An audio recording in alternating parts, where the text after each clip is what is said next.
After a decade of fighting, a group of Argentinian women have won a ruling banning the use of agricultural pesticides in their community.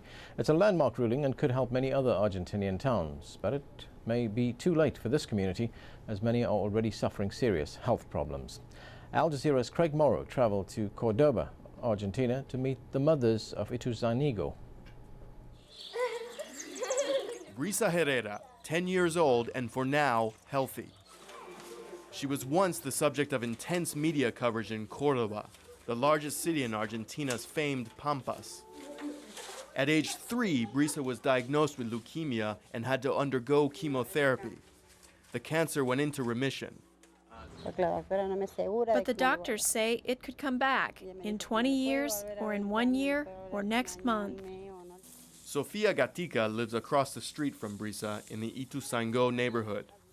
She blames the cancer on pesticides used to treat fields of soybean that surround their neighborhood. On my block, there are only 2 houses that don't have sick people.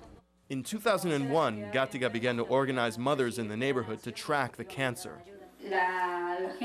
So far, they have tallied more than 300 cases. This in a neighborhood of just 5,000 people. The mothers say that planes from neighboring farms sprayed the chemicals over and near their houses for years, contaminating the water supply, the soil, and the air. Up until 2001, these fields right here were planted with soy. The crops reached the very edge of the neighborhood, so that fumigation planes would fly directly over the houses that you see here behind me. The neighbors say that the little kids would run along the street following the planes as they sprayed down pesticides and other chemicals. Argentina is one of the world's largest soybean suppliers. The commodities boom of the last decade fueled spectacular economic growth here.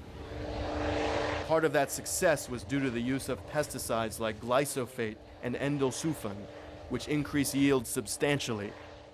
The farmers who own the land next to Ituzaingo refused an interview about the health problems there because they are facing criminal charges related to the spraying.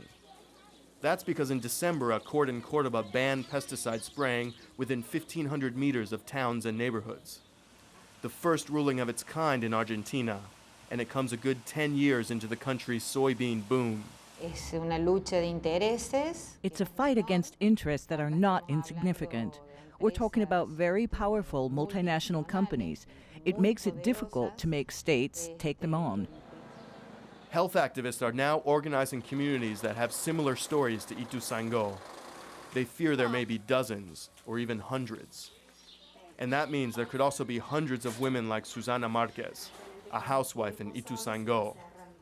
Marquez has had 12 miscarriages. Her one child, Lourdes, was born with a malformed heart. She's the only treasure I've got. It doesn't matter to me what they do, what solution they find. I just want to know why this happened, and that my daughter won't be at risk anymore, because I have her now, but I don't know for how much longer.